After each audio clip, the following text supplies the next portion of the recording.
Economic reforms since 1991। अब हमने अभी तक जो पढ़ा है वो पढ़ा है हमने, सबसे पहले पढ़ा था बिफोर इंडिपेंडेंस, यानी कि बिफोर 1947, जिसमें हमारे सारे इश्यूज कंसर्न थे। कौन कौन से इश्यूज थे? Agriculture based, foreign trade, occupational based, demographic structure, infrastructural and industrial. इन्हीं के बेस पे, इन्हीं पॉइंट्स के बेस पे हमने पढ़ा था आफ्टर 1940। जब भी हम 47 की बात करते हैं तो इन्हीं बेसिस पे हम लोग हमेशा 1947, बिफोर 1947 पढ़ेंगे। इवन 1950 से 1990 जो प्रीवियस स्लाइड्स हैं, मेरी प्रीवियस वीडियोस हैं, उनमें भी हमने सेम पॉइंट्स ही डिस्कस किए हैं। अब 1990 में ऐसा क्या हुआ था कि 1991 में हमें इकोनॉमिक रिफॉर्म्स करने पड़े, वो हम इस स्लाइड में डिस्कस करेंगे, इस वीडियो में डिस्कस करेंगे। Right, so economic reform since 1991। First point ही ये है कि इकोनॉमिक रिफॉर्म्स हमें करने क्यों पड़े, क्या जरूरत थी। सो 1991 में इकोनॉमिक रिफॉर्म्स इंट्रोड्यूस किए थे इंडिया ने, because 1991 was the year of crisis for the Indian economy. Worst year था 1991। वाई? आगे आएगा। It is clear from the following facts. National income किस रेट पे? 0.8% ग्रो हो रही थी। आज की डेट में हम 6%, 7%, 8% ग्रोथ की बात करते हैं। पूरा कंट्री सिर्फ 0.8% पे ग्रो हो रहा था। बैलेंस ऑफ पेमेंट क्राइसिस थे। 10,000 करोड़ रुपया हमने इंपोर्ट तो कर लिया, बट एक्सपोर्ट के लिए पैसा देने, एक्सपोर्ट कम था तो पैसा फॉरेन कंट्रीज़ को जो हमें देना था वो इतना पैसा कम था।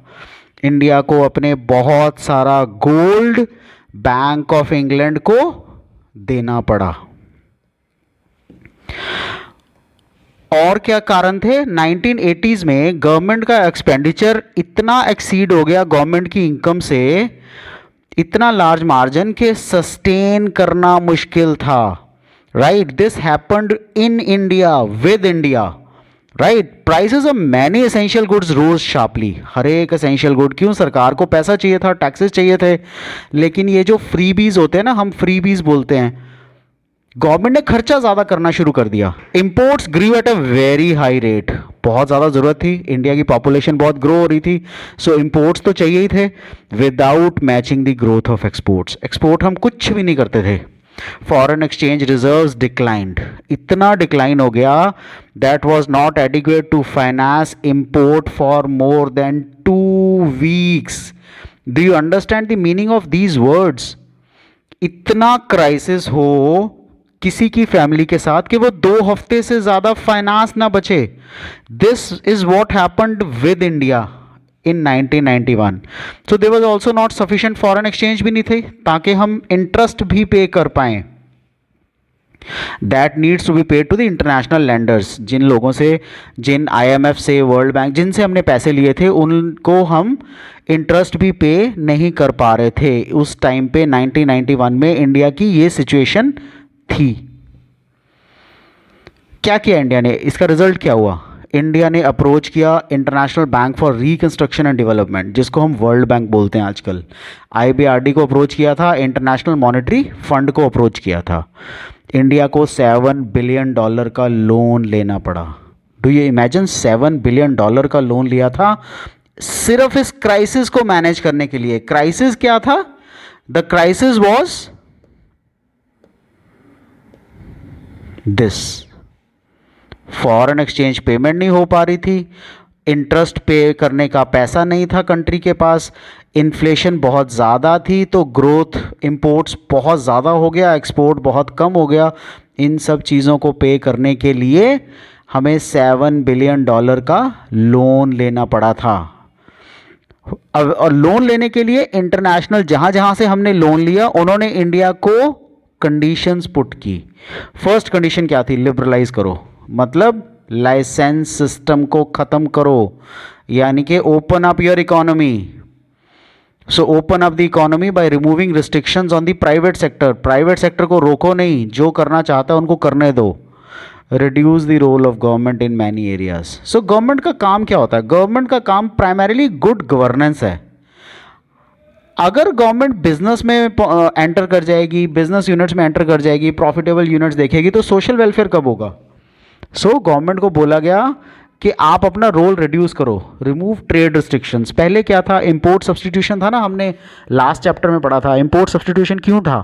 ताकि हमारे जो इंडियन एंटरप्रेन्योर्स हैं जो उतना पैसा इन्वेस्ट नहीं कर पाते, हालांकि they do not produce good quality products, फिर भी हम उनको रोक पाएं, उनको बचा पाएं।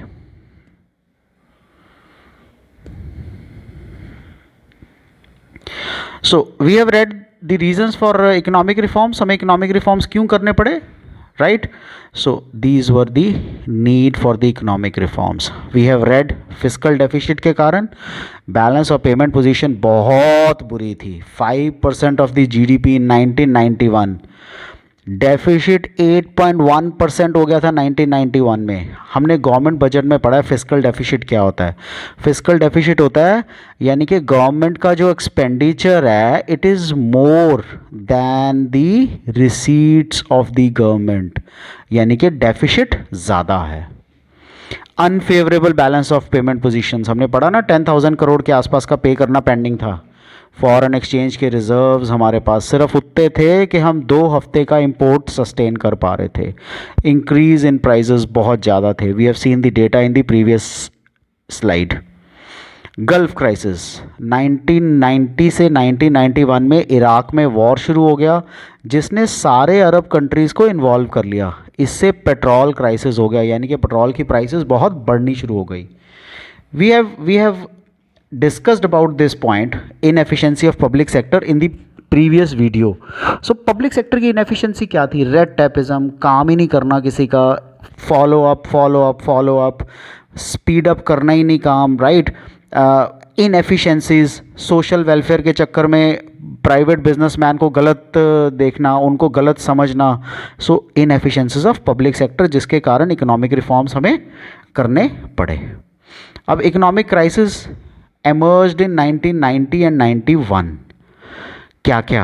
एक continuing and increasing fiscal deficit, continuing चल रहा था बार बार, fiscal deficit बढ़ रहा था। high rate of inflation, we have seen it in the previous slide।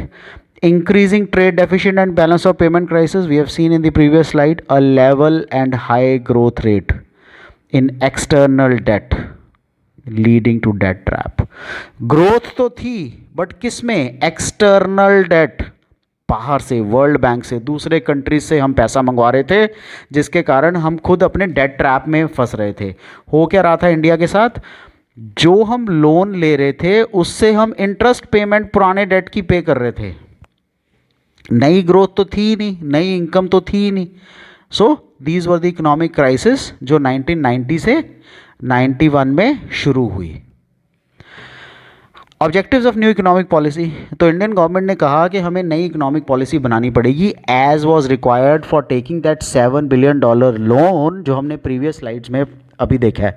उन $7 बिलियन लोन के लिए हमें क्या करना था? न्यू इकोनॉमिक पॉलिसी बनानी थी। न्यू इकोनॉमिक पॉलिसी का से क्या होता? फॉरेन प्राइवेट इन्वेस्टमेंट के लिए दरवाजे खोलने थे। अभी तक हम रिस्ट्रिक्ट कर रहे थे, इंपोर्ट सब्सटीट्यूशन चल रहा था। इंपोर्ट सब्सटीट्यूशन के कारण यानी कि हम वो चीज़ें जो बाहर से मंगवाना चाहते हैं उसको हम यहीं क्यों ना प्रोड्यूस करें, हमारी फॉरेन एक्सचेंज बचेगी। अब क्या हो रहा है? Open door to foreign private investment. So new economic policy में हमने कहा कि जो बाहर से पैसा लाना चाहता है, यहाँ पे इन्वेस्ट करना चाहता है, वो करे। Liberalisation of the economy, licence, ये सबसे बड़ी प्रॉब्लम थी पहले। लाइसेंस, इवन अगर किसी ने 50 शर्ट्स बनानी है, he has to take a licence. Can you imagine 50 shirts के लिए परमिशन लेना? क्या ये गवर्नमेंट का काम है? ये डिमांड एंड सप्लाई पोजीशन पे होना चाहिए कि अगर मेरी कैपेसिटी है 50 शर्ट्स या उससे ज़्यादा बनाने की, तो मैं उससे ज़्यादा शर्ट्स बनाऊं। अगर वो शर्ट्स बिकेंगी तो मैं मैन्युफैक्चर करूंगा, अगर वो शर्ट्स में सेल में दिक्कत आती है तो फिर मैं वहीं रुक जाऊंगा। सो ऑटोमेटिक रिस्ट्रिक्शन लग जाती है। बट नहीं, उस टाइम पे लाइसेंसेस देते थे इन सब चीज़ों के लिए, छोटी से छोटी चीज़ के लिए। इंपोर्ट के लिए लाइसेंस होता था। फॉरेन एक्सचेंज कंट्रोल, जिसके पास फॉरेन एक्सचेंज होती थी उसको कंट्रोल करते थे, उसको गलत नज़र से देखते थे, उसको we shall not be using the word thief, but उसको ऐसा ही मानते थे, अच्छा नहीं मानते थे। Integration of economy with the world economy, यानी कि ग्लोबलाइजेशन करो, इंडियन इंडस्ट्रीज़ भी बाहर जाएं और बाहर की इंडस्ट्रीज़ भी इंडिया में आएँ। सो मेन फीचर्स क्या थे न्यू इकोनॉमिक पॉलिसी के? सबसे पहला फीचर लिबरलाइजेशन, हमने अभी देखा लिबरलाइजेशन होता है लाइसेंस सिस्टम खत्म करना, परमिट लाइसेंस राज खत्म करना, राइट। प्राइवेटाइजेशन, सो वो गवर्नमेंट का काम क्या है? गवर्नेंस। गवर्नमेंट अगर प्रॉपर गुड गवर्नेंस दे पाती है तो प्राइवेट सेक्टर भी कॉरपोरेट सोशल रिस्पॉन्सिबिलिटी के थ्रू पूरी दुनिया को, पूरे वर्ल्ड को, पूरे इंडिया को सर्व कर सकता है, राइट। सो प्राइवेटाइजेशन को MRTP acts and such other acts के साथ लगा के रिस्ट्रिक्ट नहीं किया गया, बल्कि उनको प्रमोट करने की ज़रूरत थी। Globalisation, why shall anyone stop Indian companies to go abroad and outside companies to come to India? See पहले क्या हो रहा था, बिजनेसमैन को ना, जो इंडियन बिजनेसमैन था वो इंपोर्ट सब्सटीट्यूशन के कारण कंज्यूमर को इवन लो क्वालिटी प्रोडक्ट भी दे देता था, वो इनोवेशन पे भी ध्यान नहीं रखता था, क्योंकि उनको ये था कि सरकार हमें प्रोटेक्ट करेगी। That was globalisation. लेकिन अब क्या किया न्यू इकोनॉमिक पॉलिसी के बाद? ये सब रोक दिया।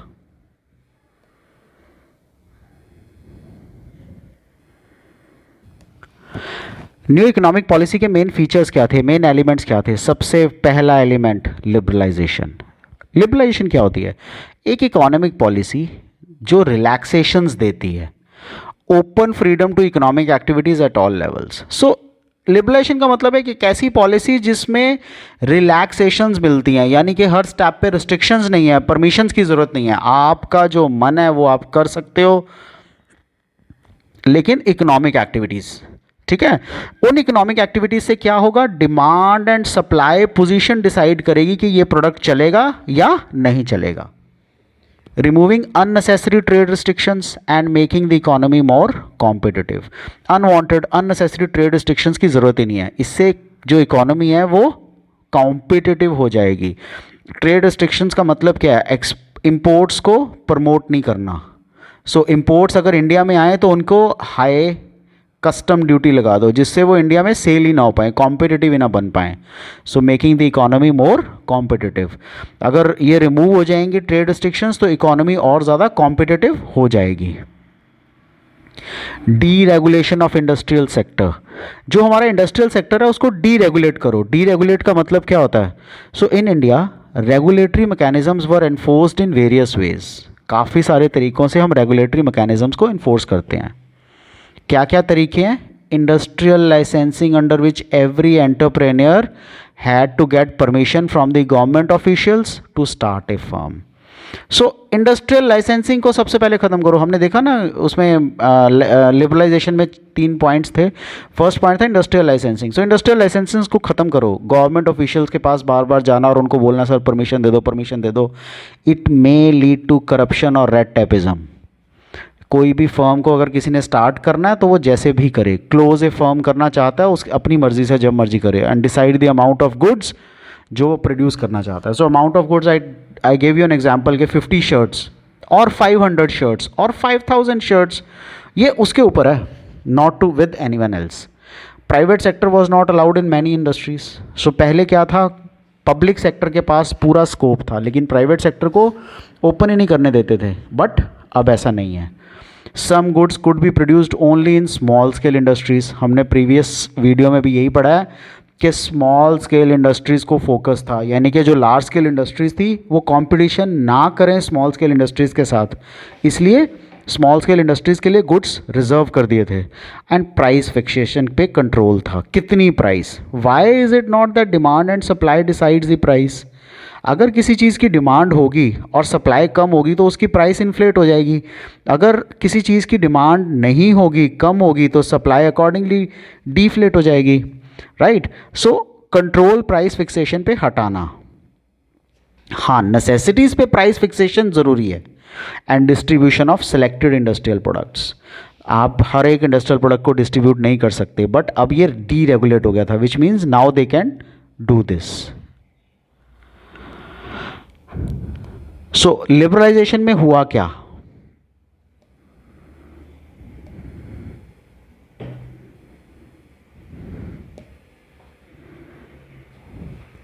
लिबरलाइजेशन, सबसे पहले हम लिबरलाइजेशन डिस्कस कर रहे हैं तो इंडस्ट्रियल सेक्टर रिफॉर्म्स क्या क्या हुए लिबरलाइजेशन में? एबॉलिशन ऑफ इंडस्ट्रियल लाइसेंसिंग, ये हम बार बार पढ़ रहे हैं पिछले स्लाइड से कि इंडस्ट्रियल के लाइसेंस को एबॉलिश कर दो, जितना प्रोड्यूस करना चाहते हो करो. Why shall I restrict you to 50 shirts a day और 500 और 5000 shirts a day? It is your capacity to produce.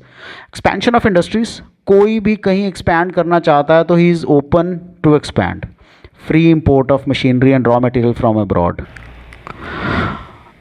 तो जो हमारी मशीनरी हम पहले इंपोर्ट करते थे उसमें रिस्ट्रिक्शंस बहुत थी, लेकिन अब फ्री कर दो. जो पर्टिकुलरली जो कैपिटल मशीनरी है, विच मीन्स जो फर्दर प्रोडक्शन के काम में आती है, वो फ्री टू इंपोर्ट, यानी कि कोई रिस्ट्रिक्शन ना हो. और रॉ मटेरियल जो हमारे पास नहीं है पर्टिकुलरली, उसको फ्री टू इंपोर्ट परमिशन होनी चाहिए.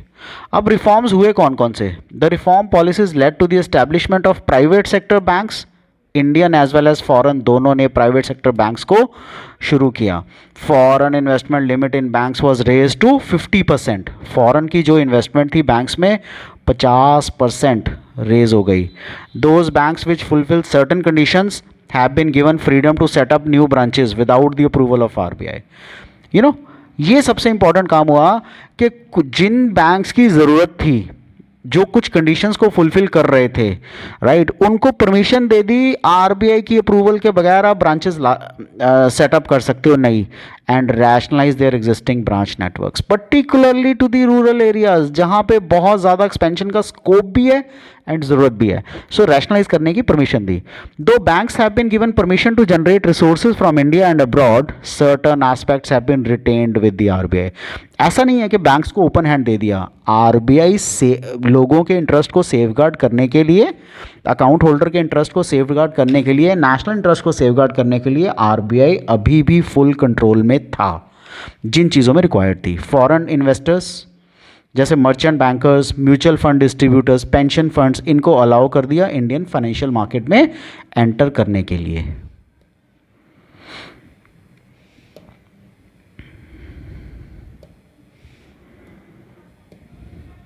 Financial sector reforms, fiscal reforms.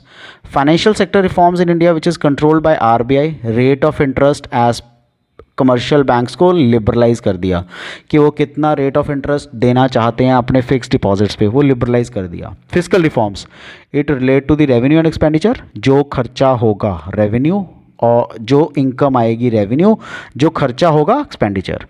Tax reforms किए, direct tax, indirect tax. Tax structure को सिंप्लीफाई किया, मॉडरेट किया, right. So this is raise the tax compliance of the government. पहले हमने देखा बहुत ही कम, 50 लाख लोग टैक्स की रिटर्न्स भरते थे, अब वो शायद 10 करोड़ तक हो गई है. सो ये सब उसी कारण पे पॉसिबल हुआ है, फिजिकल रिफॉर्म्स के कारण. कस्टम ड्यूटी को स्लैश कर दिया. जो इंपॉर्टेंट चीज़ें थी जो लोगों को चाहिए थी, चाहे वो बाहर से ही आती थी, लेकिन फिर भी उस ड्यूटी को स्लैश कर दिया.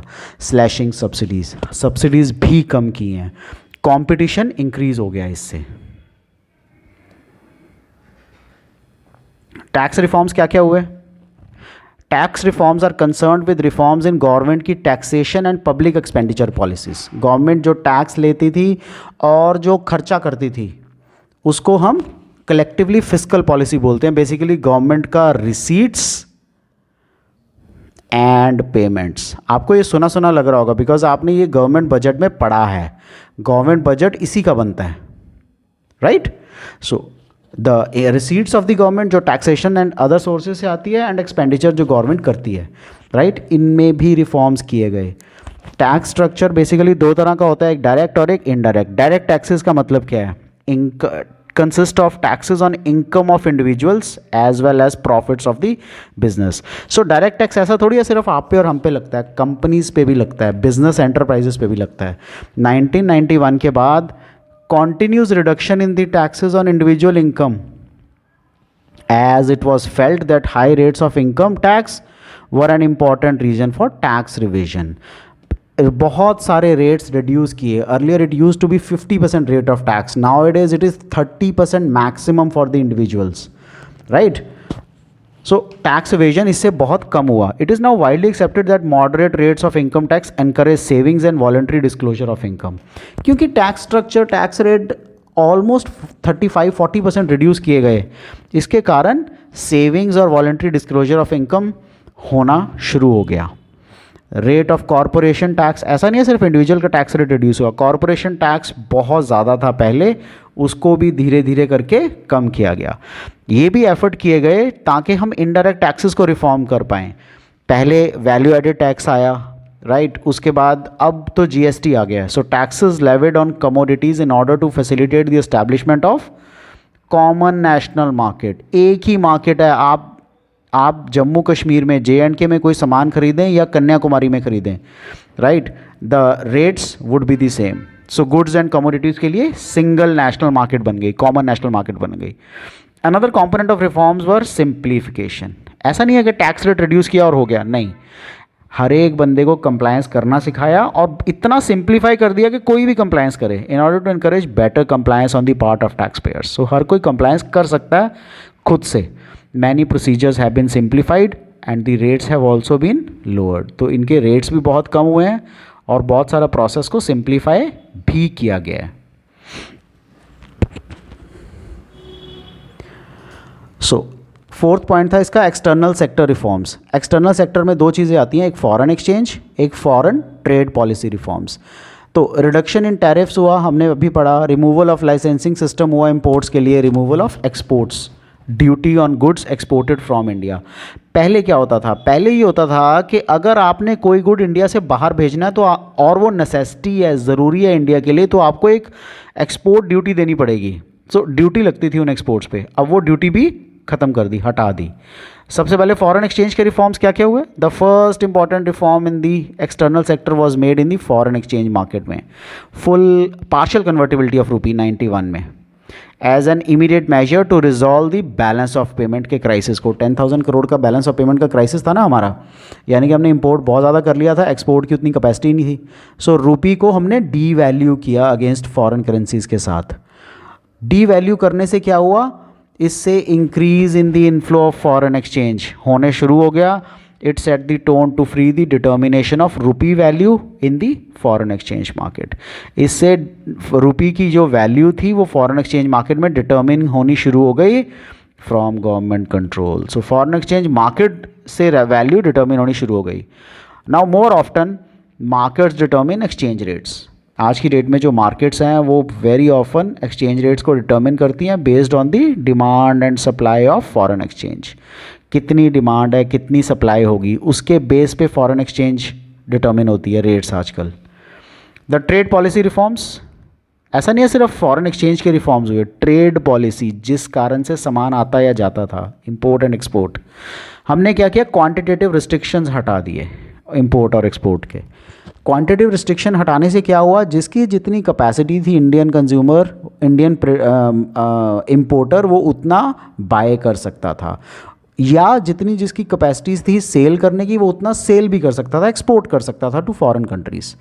टैरिफ रेट्स रिड्यूस हो गए, लाइसेंस का प्रोसीजर बहुत ही आसान कर दिया इंपोर्ट्स का, इंपोर्ट लाइसेंसिंग बल्कि अबॉलिश ही कर दिया, सिर्फ in case of hazardous and environmentally sensitive industries को छोड़ के, कुछ केमिकल्स, राइट, स्पिरिट, सो ये सब चीज़ें जो एम्यूनिशन, सो इन सब चीज़ों के लिए इंडस्ट्रियल लाइसेंसिंग रही, ट्रेड की लाइसेंसिंग रही, बाकी सब के लिए अबॉलिश कर दिया। Quantitative restrictions on import of manufactured consumer goods and agriculture products fully remove हो गए अप्रैल 2001 में। क्वांटिटेटिव के क्वांटिटी रिस्ट्रिक्शंस कि आप इससे ज़्यादा इंपोर्ट नहीं कर सकते हो, पर्टिकुलरली कंज्यूमर गुड्स, ठीक है, कंज्यूमर गुड्स इससे ज़्यादा इंपोर्ट नहीं कर सकते। पहले ये रिस्ट्रिक्शंस थी नंबर्स में, फॉर एग्जांपल 1000 और 10,000, राइट, इस नंबर से ज़्यादा आप गुड्स को इंपोर्ट नहीं कर सकते, कंज्यूमर गुड्स को या एग्रीकल्चर प्रोडक्ट्स को, बिकॉज इंडिया में बनता था। ये सब रिमूव कर दिया अप्रैल 2001 में।